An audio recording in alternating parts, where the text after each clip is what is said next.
Welcome, baseball fans, back to Baseball Chat. We're so happy to have you again for our second episode. And we've got a lot to talk about this week. And you know what? Oh my God. Almost forgot about the trade deadline. Gotta give Joseph a call.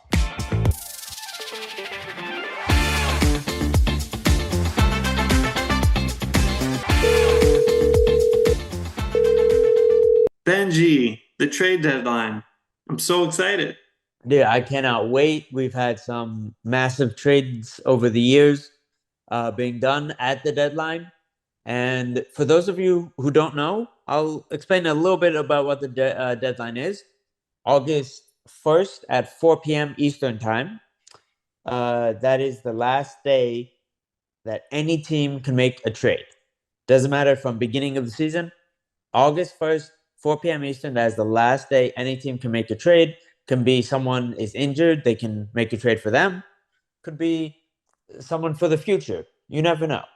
So let's jump in and talk about the current state of the Yankees. Right now, they're sitting in last place, unfortunately.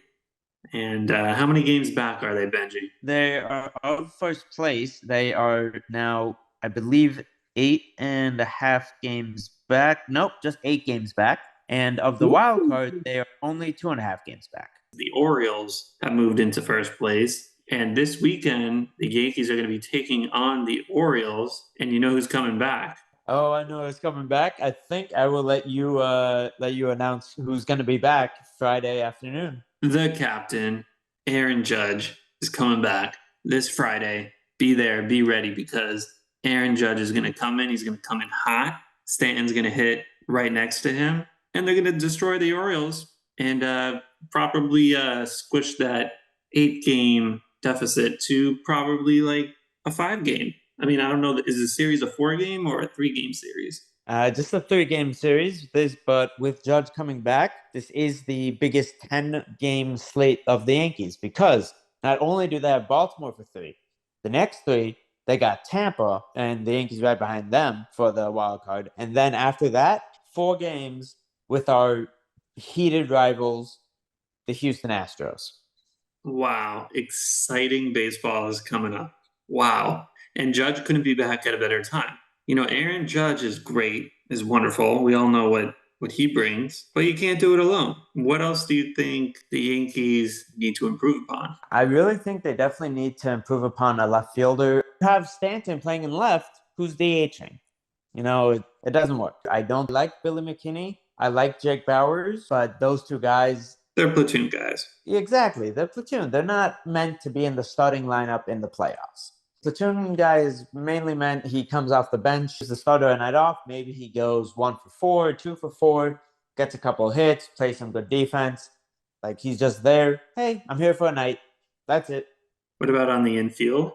With DJ LeMahieu at third, and Rizzo at first, I'm considering if I'm Brian Cashman, I'm considering trading Rizzo, putting LeMahieu at first, and getting a new third baseman. So you think they need to improve at third base? I think so. DJ has been struggling. Rizzo has been struggling. He went 4 for 4 once. He hit his first home run in 45 games. They need a good defensive first baseman. DJ can play first. He's been a little better recently offensively. So if they can move DJ over to first and have a third baseman, I'm not sure who. And Donaldson is out. Donaldson is out. Thank God.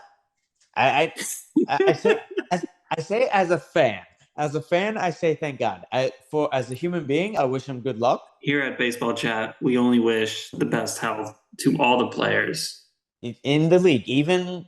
I will say even the Astros and the Red Sox players. That's for sure. We just don't want them to play in Major League Baseball, or at least on the Yankees, ever again. Well, just Donaldson and and a former Yankee who we have mentioned before, Aaron Hicks, he is also injured. So he will not be here this weekend. You know what, Benji? Usually I say, Aaron Hicks, don't come back. I kind of want him to come back. That way he plays against the Yankees and we just destroy him on the field. I hope so, because, his defense is not the greatest. That's a benefit for the Yankees if he comes back. That would be Christmas coming early. coming in August. We're getting Christmas in July anyway. Judge is back, so oh, do you have that? Other areas of improvement, we need catching help. I like Higashioka. He's more suited as a backup catcher. Ben Wortfeld, I don't know what to say about him. He's been injured for the majority of his time with the Yankees. They definitely need catching at this point. So, related to Higashioka, I was watching today the Subway Series game, Yankees Mets. I did not see the first game yesterday. So, I go to my MLB TV, turn on the TV, I start watching, and it's Verlander against Herman. And I'm like, oh, that's nice. And the Yankees are losing. And then I get these notifications on my phone Higashioka, bases loaded. That's weird. There's something wrong with the notifications from Score Mobile. They're telling me the bases are loaded with Higashioka. And I'm like, this is the wrong inning, too. This doesn't make any sense. And then I get more notifications. Yankees score more runs. I'm like, what do you mean Yankees are scoring more runs? What is happening? And I'm like, this is such an embarrassment for Score Mobile. Turns out it was an embarrassment for me. I was watching yesterday's game. I was just about to comment this because I did watch. I caught yesterday's game. I'm like, wait. Once you said Verlander Herman, I'm like, wait a second. That was yesterday's game. Anyways, the Yankees need pitching help, starting pitching help. Wouldn't you say, Benji? Definitely, because look, Herman, he yesterday he didn't pitch badly. It's just he got beat by bloop hits for the most part, and the Yankees offense not doing anything. But also, I would say Clark Schmidt is another Jekyll and Hyde pitcher. You never know what you're gonna get out of him. Severino is another Jekyll and Hyde pitcher. You don't know what you're gonna get out of him. Rodon did have a good game today, but this was his first good game as a Yankee. And outside of Cole, there's no consistency with them. They're getting Nestor back in August, so that's going to be great. They need Nestor back. He might actually be back for the Houston series. I've been reading that. Okay, that's pretty soon. That's encouraging. With the Yankees getting some key players back, starting pitcher, Aaron Judge, that definitely helps. Hopefully, they make some of these improvements. The Yankees are not the only team that are going to be making improvements and making trades. We already had our first trade today with the Dodgers in Cleveland. So, Benji, why don't you do the honors of telling everyone about this very special trade? So basically, it was a 1-for-1 swap. The Cleveland Guardians traded Ahmad Rosario to the Dodgers for Noah Syndergaard. Very similar to kind of what the Yankees did last year with Bader and Montgomery, because Syndergaard is injured also. Dodgers are getting a shortstop that used to be, I think, he used to be a top 2, top 3 prospect in MLB. Now he's kind of fallen off. He's And 27 years old. He's hitting 265, 3 home runs, 40 RBIs, 94 games he played so far with the Guardians. So, and he's playing on a 1 year, $7.8 million contract. Yeah, I mean, I guess the Dodgers needed an upgrade at the shortstop. Corey Seager is gone. He went to Texas. Big deal there. And Syndergaard, 1 and 4 with a 7.16 ERA and a whip of 1.45 in 12 starts. He struck out 38 batters and walked 9, a little over 55 innings. well, for those fans who don't know what a whip is, it's walks and hits per innings pitched. Yeah, thank you for explaining that. And then an ERA is an earned run average. Really important. Because honestly, when I look at a pitcher, I want to know how many runs he's given up on average. Tells you a lot about them. He's averaging a little bit over 7 runs that he's giving up per game. And actually, not just you, the MLB voters decided years ago that wins weren't as important as ERA. And Felix Hernandez won the Cy Young Award with like a 2.32 ERA, but he only had 13 wins. And that's possible when you're on a team that sucks because you can pitch 7 innings, give up like 1 to 2 runs, and then once you come out of the game, they put someone else in. That's the end of the game. If they give up a bunch of runs, so you're not going to get a win. Basically, every Mets fan knows how that feels for Jacob DeGrom. He was a I big mean, free agent signing, and now he is injured. He signed with the Texas Rangers. Uh, sad, sad situation over there because he's out for the entire season. probably out for a little bit of next season. Also, I don't know how long it's going to take for Tommy John. So, Benji, a really big trade that everyone was expecting to happen. We don't know where he would have ended up, but he's the most talked about trade prospect up until today. Shohei Ohtani, will not be traded. The Angels have decided they're going for it. They're 6.5 games out, right behind the Texas Rangers. Good luck catching them, though. It's going to be especially hard without Mike Trout. He's coming back mid-August. There are 4 games out of the wild card. When Mike Trout is there, you have the best player on the planet. And now Ohtani is doing hitting and pitching. So it's like another best player on the planet. So the Angels are going to be buyers. And you know what would be crazy, Benji?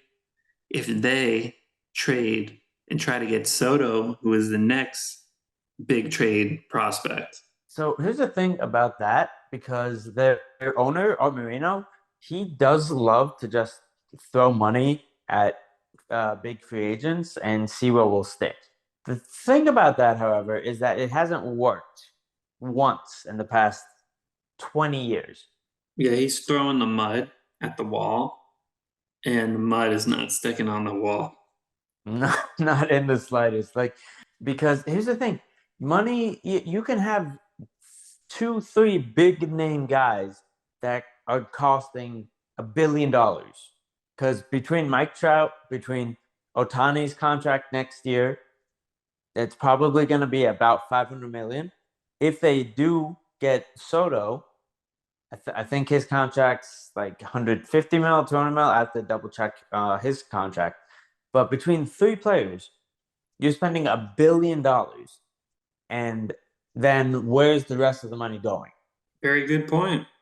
I have to talk about something here, and it's about Soto.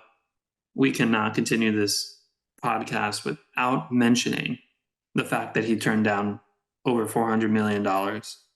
Like I can't fathom being given basically a blank check. I mean, it wasn't blank; it was 400 million. It's But still, guaranteed money. yeah, $400 million. Okay, how old is Soto? he's 24, and when he turned it down, actually, I think he was 22. I mean, I can't even. I don't even have to explain anything. I think we're just going to move forward on the fact that that might be the dumbest thing a person has ever done. Except you just told me, unrelated to baseball and soccer, that someone else turned down, I think it was over $700 million. Yep, his name was Kylian Mbappe. For all the soccer fans out there, he did have a hat trick in the finals this past year, and he turned down 700. Well, no, he would have made 700 million. The contract offer actually was 1.1 billion dollars, Yeah. Okay. and turned that Well, down. definitely I could say in baseball, that was the dumbest decision to turn down $400 million. I don't understand it, and Soto, I hope you never come to the Yankees because we won't even be able to give you what you want anyways, because clearly you turned down $400 million. I don't know what you're looking for because you're not worth anything more. And honestly, I think you're worth a lot less. That's my personal opinion on it. I agree with you on that. He pulled a Judge move and turned down a big contract. The difference is, though, Judge followed it up by having the best season a hitter's had in the past 20 years, and the best season a hitter's had without steroids in like the past 50 years. Judge Yes. had an offer for $400 million from the San Diego Padres, apparently, and he turned that down. But you know what? Why he did that, Soto? Let me tell you something, Soto. Let me um, educate you on something here. He turned that down because he had other offers. Exactly. You didn't So have other offers, okay? He turned down that money because he knew he was going to get $360 million from San Francisco or the New York Yankees. So he had those. You only had one offer because you were not a free agent, and that was from the Nationals, right? The Nationals, his yeah, team, the right? Nat. But to Yeah. keep him, right? Right? No, From the yeah, he Nationals. got his offer from the Nationals. So you And he turned down guaranteed money, completely different situation. And with that, we are going to move on to the buyers and buyers. sellers. So we talked obviously about Otani and the Angels and how they are going to be buyers. And then we talked a little bit about Soto. Next time, maybe we won't talk about him. We'll try not to bring him up too often. Yeah, he's in my list of players that I don't like. So Benji created a list of buyers and sellers. Benji, take it away. So I'm not going to go deep into each list, but I'll just say the teams, and I'll go a little bit over like what each team I believe needs right now. The buyers are the Braves, the Rays, the Orioles, the Blue Jays, the Yankees, the Twins, Brewers, Phillies, Reds, Red Sox, Astros, and Rangers. Those are So my this is buyers. basically anyone who stands a chance of winning a championship or getting into the postseason is on your list. Is that correct? Yes, I believe because the Braves, Orioles, the Rangers, and Brewers are all top of their divisions right now, and so are the Twins. They're all tops of their divisions. The only one that's not is the Dodgers, and the Dodgers don't really need to buy anyone else. They have their team set basically, and then the rest of the teams are, you know what, the Yankees and Blue Jays, they and Rays and Red Sox. That whole AL East, they're all close enough to each other that one of those teams is going to be out, and I really hope it's not the Yankees. Each one of those teams has a good chance of making it to the playoffs. Between the Brewers and the Reds in the NL Central, it's basically between those two. The With the Reds lost today, they are now they're a game and a half behind the Brewers. So they are a good young team. They definitely have a chance to make it to the playoffs. So I think they'll be buyers. So will the Brewers. The Astros, obviously, they just need catcher. I'm not a huge fan of Martin Maldonado. They also need another outfielder and maybe one more starting pitcher. And the Rangers, they don't need so much, but I think even though they went out and got Chapman, they still want another bullpen piece. They still want another starter. The Yankees, we already said who we believe they need. The Twins, they're leading that NL Central right now, that AL Central right now, but still they need more help than that to keep it. And they did actually make a reliever swap earlier today. They traded Pablo Lopez for. I have to double check that really quickly, but they did make a quick trade today. So the Twins got Dylan Floro from the Miami Marlins for Jorge Lopez, and Jorge Lopez was an All-Star last year, and the Orioles decided to trade him to the Twins, and the Twins ended up trading Yenier Cano, who was an All-Star this year for Baltimore. And Dylan Floro, he's a good veteran. He did win a ring with the Dodgers in 2020, so he has some experience that the Twins desperately need. So you And basically just went over a bunch of teams that are buying. They feel that they could win. You said that the Dodgers are, besides for that one trade that they made today, they're probably not going to do anything else. Although you never know, but like you said, their team is pretty much set, which means that maybe every other team that we haven't mentioned are selling. so what I believe here's the teams I think are selling right now. It all depends what happens the next like 4 games that they have, but the Mets, Padres, Cardinals, Giants, Mariners, Tigers, White Sox, and D-backs, the Diamondbacks. I say the Mets are going to sell. They might trade Max Scherzer. They might trade David Robertson. They might trade Tommy Pham also, who actually I kind of do want the Yankees to get. Low key, he's a good outfielder. I don't even understand how that happened to the Mets, but we can talk about them another time. We'll talk about that a little bit. I have a kind of an idea of how it happened. We'll bring in some experts on the Mets for Yes, we that. have a very special, devoted Met fan that one day you guys might meet, you might not meet. We'll have to find out. We'll have to see. But not just the Mets.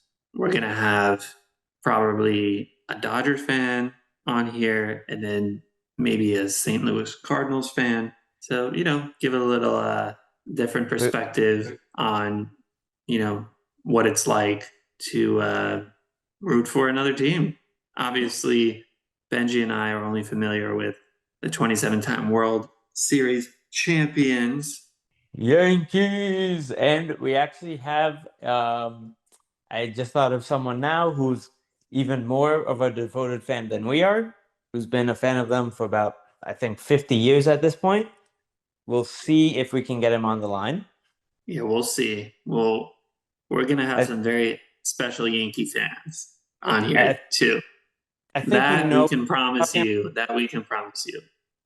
So we got the buyers, we got the sellers, we know what's going on. But now we're going to jump to a little segment called our wish list.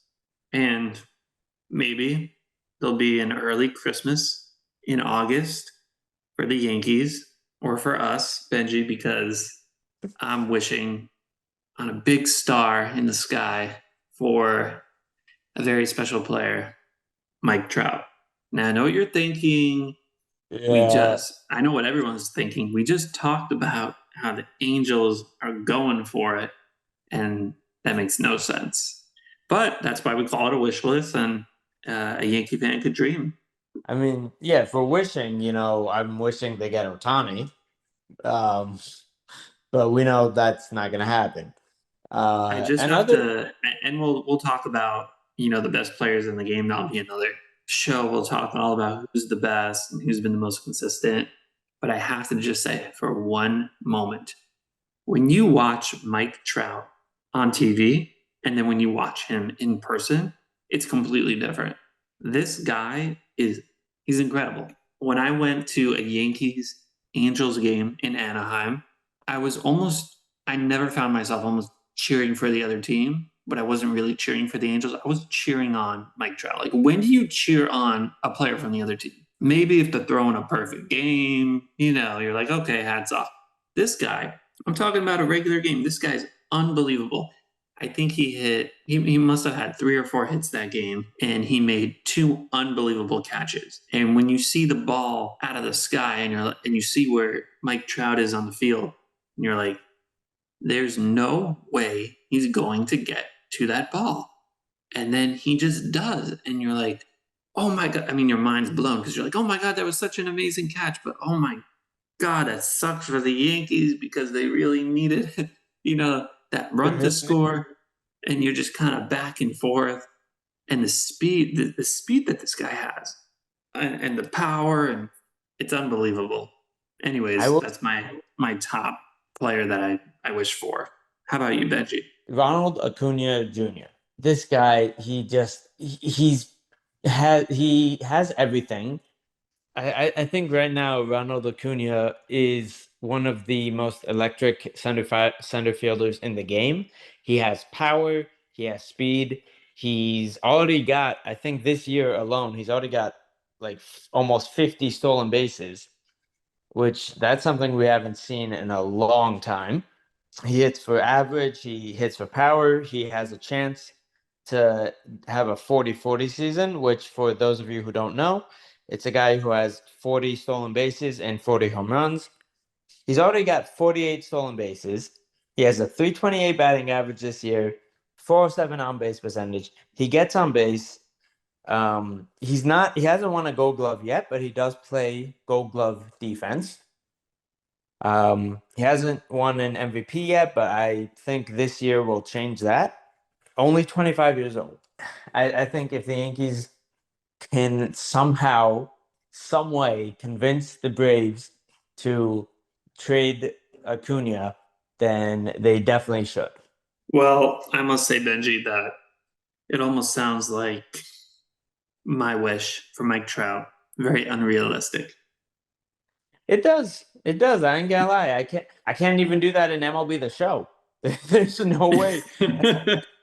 I think that yours is probably a little bit more realistic than mine. It's maybe because Trout does have, I think, 10 more years to go on his contract. So, and I don't see the Angels getting rid of him anytime soon. I Wouldn't it wish be cool if I, we maybe we'll get Mike Trout on here? if we could. Oh my God, if we could get any old player, like any current player, any old player on here, that'd be I amazing. mean, I don't know if everybody knows this, but Mike Trout is originally from the great state of, say New it, Jersey. Benji. He's great state of New Jersey. He was born, Trout I is a believe. Jersey boy. And you know He what? was. Great things come from Jersey. A lot of Sure. people trash Jersey all the time. And I'm not saying, especially as someone who's from there, that a lot of those things are not true because they are. But you know what else is true? Mike Trout is from Jersey, and good things come out of Jersey. Hey, you know Benji what? comes from Jersey, Joseph right? comes from. There you Yep. go. But wait. And also, you know who else comes from Jersey? Our former captain. Grandparents do, actually. Oh, his grandparents do. That's why people don't know it. He was originally born in Kalamazoo, Michigan, but he did spend his summers in Pequannock, New Jersey. See, a lot of people use New Jersey for a couple things. And this is not an episode about New Jersey. This relates back to the Yankees. I had to do this work study program in high school. I worked side by side with a painter, and the painter said, "Meet me at this address." So I pull up to Alpine, New Jersey. And for those who don't know, it's a very wealthy area. The houses are very large, the estates are big. And I pull up, it's Chris Rock's house, the comedian Chris Rock. So Ac- I know what you were expecting. Where's the baseball player? Hold on, we'll get there. So I'm out by the truck. There's some gardeners over there. You know, Jersey's known for their lawns. It's the Garden State. The gardener tells me, you know, Cece lives down the street. And I'm like, you're joking. And he goes, no, I'm doing his house next. Cece Sabathia lived down the street. And let me tell you, that was a big house. Great things come from Jersey. Well, everyone, that is our show on the trade deadline. We're going to chat with you next time on what happens after the trade deadline. We will also be discussing Judge's immediate impact on the Yankees, and hopefully our wishes come true.